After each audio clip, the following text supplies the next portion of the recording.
Friends, എല്ലാവർക്കും നമസ്കാരം. Entertainment കീഴിലേക്ക് എല്ലാവർക്കും സ്വാഗതം. എന്റർടൈൻമെന്റ് കീഴി റിയാക്ഷനാണ് എമ്പുരാൻ സിനിമയുടെ ഒഫീഷ്യൽ ട്രെയിലർ വന്നിട്ടുണ്ടായിരുന്നു. അതിൻ്റെ ഒരു ട്രോൾ വീഡിയോ മിസ്സിംഗ് ഉണ്ടായിരുന്നു. അതായത് നമ്മുടെ PK ട്രോളിൻ്റെ ഒരു സ്പെഷ്യൽ ട്രോൾ വീഡിയോ. അത് നമ്മുടെ സ്ഥിരം പരിപാടിയാണല്ലോ. അപ്പോൾ ഫൈനലി എന്തായാലും കുറച്ച് ലൈറ്റ് ആയിട്ടാണെങ്കിലും ആൾ വന്നിട്ടുണ്ട്. നമുക്ക് ആ ട്രോൾ ഒന്ന് കാണാം. പിന്നെന്താ, ലേറ്റ് ആയി വന്നാലും ലേറ്റസ്റ്റ് ആവരുത് എന്നാണല്ലോ. നമുക്ക് നോക്കാം ലേറ്റസ്റ്റ് ആയിട്ട് എന്തെങ്കിലും ഉണ്ടോന്ന്. രാത്രി 12 മണിക്കാടെ ട്രെയിലർ ലോഞ്ച് ചെയ്യുന്നത്. ഞാൻ എത്ര കാത്തിരുന്ന ട്രെയിലറാണെന്ന് അറിയത്. എന്ത് ചെയ്യാൻ, വിവരദോഷികളായ ജോലിക്കാരാണ് ഒരു സ്ഥാപനത്തിന്റെ ശാപം. അതാണ് ലോകം. നമ്മൾ മനസ്സിൽ പോലും കരുതാത്ത ചില ശവങ്ങളായിരിക്കും ചിലപ്പോ നമ്മുടെ ശത്രുക്കൾ, അല്ലേ സാറേ? അതെ അതെ. എമ്പുരാൻ സിനിമയുടെ ഒഫീഷ്യൽ ട്രെയിലർ ഒഫീഷ്യലായിട്ട് വന്നിട്ടുണ്ട്. നമുക്കൊന്ന് കണ്ടാലോ? എന്റെ മക്കളല്ല എന്റെ പിന്തുടർച്ചക്കാർ. എന്നെ പിന്തുടരുന്നവർ ആരാണ്?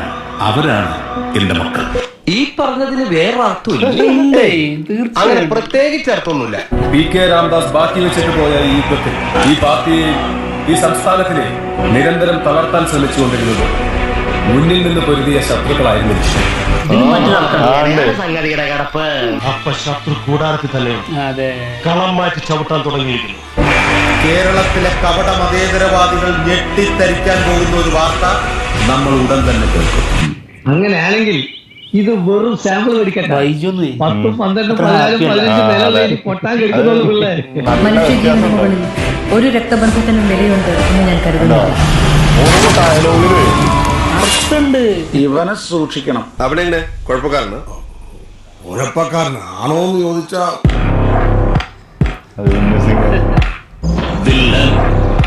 നല്ല ബെസ്റ്റ് വില്ലൻ. ഇവിടെ ഞാനൊരു കലക്കും എന്റെ കറവേട്ടാ. Now you are going live. 5, 4, 3.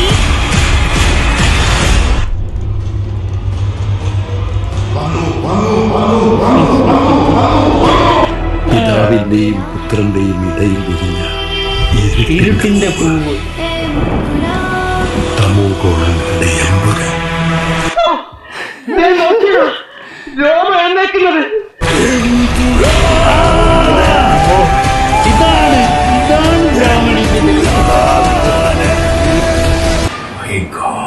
എന്നടാ പണി വെച്ചിരിക്കീங்க.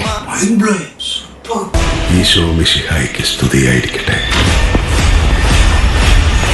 ഇനിയാണ് കളി, ഇനിയാണ് ബാപ്പു കളി വരാൻ പോകുന്നത്.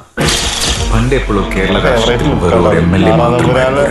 അയാളെ എന്തിനാണ് സാർ ഇങ്ങനെ പേടിക്കുന്നത്? ഖുറൈശി അബ്രാം ഗാങ്ങിനെ പറ്റി കേട്ടിട്ടുണ്ടോ? ഇല്ല, കേൾക്കണമായിരുന്നു. എങ്കിൽ ഈ പരിസരത്തേക്ക് പോലും നീ വരില്ലായിരുന്നു. നമ്മൾ അറിയാത്തതെന്തോ സ്റ്റീഫൻ നെടുമ്പള്ളിയുടെ കഥയിലുണ്ട്. അതൊരു വലിയ കഥയമാണ്. പറഞ്ഞു തുടങ്ങിയ ഒരു 10-30 കൊല്ലത്തെ ചരിത്രം പറയുന്നത്.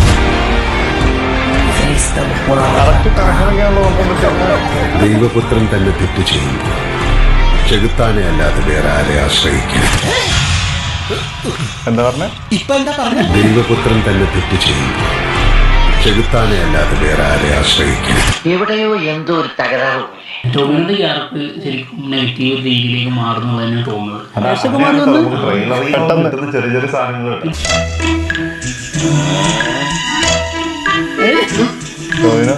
എന്നെ സംശയിക്കരുത്.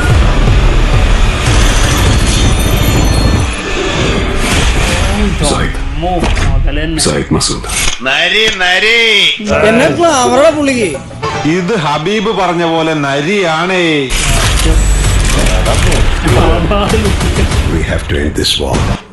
അപ്പൊ ഇനി നടക്കാൻ പോണാണല്ലോ ശരിക്കുള്ള കളി. അല്ല, ഉണ്ടായിരിക്കുന്നത് ഇപ്പോഴും എന്റെ ഞെട്ടല് മാറിയിട്ടില്ല വൈദ്യരെ. കാരണമറിയാത്തൊരു ഉത്കണ്ഠ സ്വാഭാവികം. എവിടെയോ ഒരുങ്ങുന്നുണ്ട്.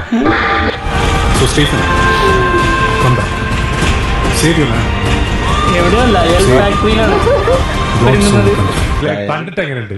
കണ്ടിട്ട് എന്താ ജംഗിൾ പൊളിയാ പൊളിച്ചിരിക്കുന്നത്. ജംഗിൾ പൊളി പുതിയ പൊളിയാണ്. പുതിയ വാക്കാണല്ലോ ജംഗിൾ പൊളി.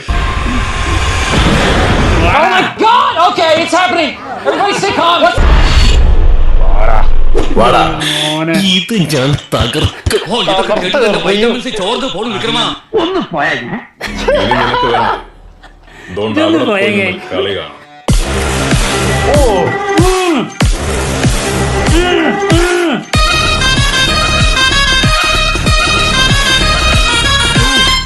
എന്തോന്ന് ട്രെയിലറാണ് അത്? ഞെട്ടി. വെറുതെ ഫയറാണ്. But answer this one question. Who are you really? Lucifer. എന്താ എല്ലാത്തിനെയും തൊണ്ടടഞ്ഞോ?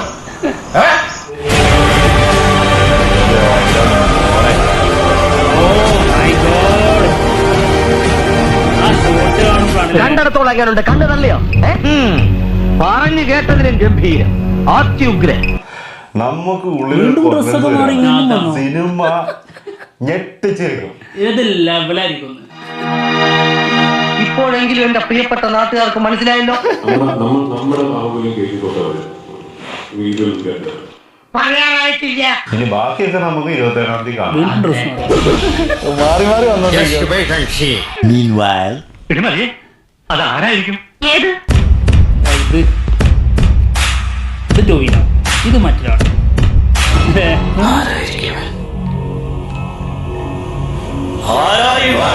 തിരക്ക് കൂട്ടല്ലേ കുട്ട. Just wait and see. Picture അഭി ഭി ബാക്കി ഹൈ ഭായ്.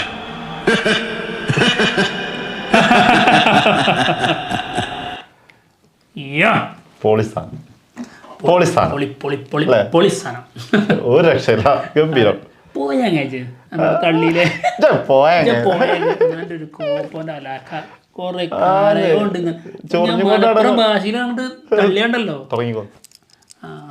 വേണ്ട വേണ്ട വേണ്ട.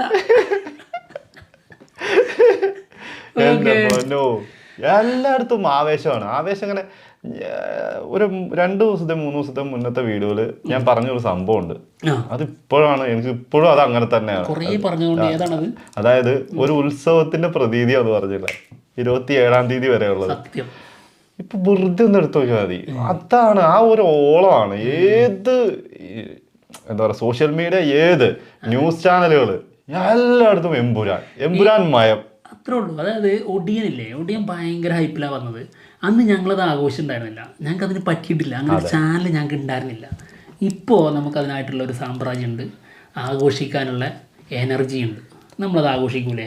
തീർച്ചയായിട്ടും. തെറ്റ് പറയാൻ പറ്റുമോ? ഞങ്ങളൊരു ഒടിയന്റെ ഒരു 10 മടങ്ങെങ്കിലും ഞങ്ങൾ കൂടുതൽ ആഘോഷിക്കും. ഞങ്ങൾക്ക് ഒടിയനൊന്നും ഇങ്ങനെ സെലിബ്രേറ്റ് ചെയ്യാൻ പറ്റിയിട്ടില്ല. അത് പ്രാരാബ്ദമുണ്ട്. അതെ, പ്രാരാബ്ദമുണ്ട്. ഇനി വേറെ കാര്യം, ഒടിയനും പറ്റിയിട്ടില്ല, ലൂസിഫറും പറ്റിയിട്ടില്ല ഇതുപോലെ സെലിബ്രേറ്റ് ചെയ്യാൻ. അതുകൊണ്ട് തന്നെ എമ്പുരാൻ ഞങ്ങൾ സെലിബ്രേറ്റ് ചെയ്തിരിക്കും. തീർച്ചയായും കൂടെ നിന്ന് സെലിബ്രേറ്റ് ചെയ്യും, ഉറപ്പായിട്ടും. പോകുന്നു. പക്ഷേ റിലീസ് കഴിഞ്ഞാലും സെലിബ്രേറ്റ് ചെയ്യും. പിന്നെ റിലീസ് കഴിഞ്ഞിട്ടല്ലേ ഒറിജിനൽ.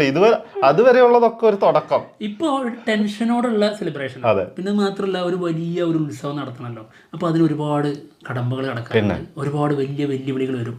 അതിൽ ആ ഉത്സവം വളരെ നല്ല രീതിയിൽ തന്നെ നടത്താൻ പറ്റിയോ എന്നുള്ളതാണ്. അത് പറ്റിക്കഴിഞ്ഞാൽ പിന്നെ അങ്ങോട്ട് അത് വളരെ ഗംഭീരമായതിന്റെ ആഘോഷങ്ങൾ. പിന്നെ അല്ലാണ്ട് അർമാദിച്ചിരിക്കും. അതെ. അപ്പൊ ഇങ്ങനെ എണ്ണു ഇതിന്റെ കൂടെ ഇങ്ങനെ നമ്മൾ ഇടുന്നല്ല, പ്രൊഡ്യൂസർ ഇങ്ങനെ എണ്ണി ഇങ്ങനെ തിട്ടപ്പെടുത്തും. അപ്പൊ കുറച്ചു ദിവസം മുന്നേ വന്ന പ്രൊഡ്യൂസർമാര് ഇങ്ങനെ നോക്കിയിരിക്കും, ഇങ്ങനെയൊക്കെ ഉണ്ടല്ലേ വെച്ചിരിക്ക പോയില്ലേ സിനിമ ഇങ്ങനത്തെ ഇത്രയും ബഡ്ജറ്റിലൊക്കെ സിനിമ ഇറക്കിയാൽ വിജയിക്കുമോ എന്നുള്ള സാധനമൊക്കെ മാറാൻ പോകുന്നത് 28-ാം തീയതി രാവിലെ ഏകദേശം ഫസ്റ്റ് ദിവസം മാറും. ഇത് വളരെ സിമ്പിളാണ് കാര്യങ്ങൾ. വളരെ മികച്ച സിനിമ ഇറക്കുക, സംഭവിച്ചിരിക്കും മികച്ച ക്വാളിറ്റിയോടെ. അതിന് ആംബിയറുള്ള ആൾക്കാർ ഇറങ്ങിത്തിരിക്കും. അതാണ്, അല്ലാണ്ട് ഇറങ്ങിയിട്ടുണ്ട് ഈ കാര്യമില്ല. എന്താണെങ്കിലും കാത്തിരിക്കാം 27-ാം തീയതിയിലേക്ക് വേണ്ടിയിട്ട്. എന്തായാലും ഞങ്ങൾ പോവാണ്. മറ്റുള്ള വിശേഷങ്ങളുമായിട്ട് ഉടനെ തന്നെ വരാം. ബൈ. ആഘോഷം തുടരും.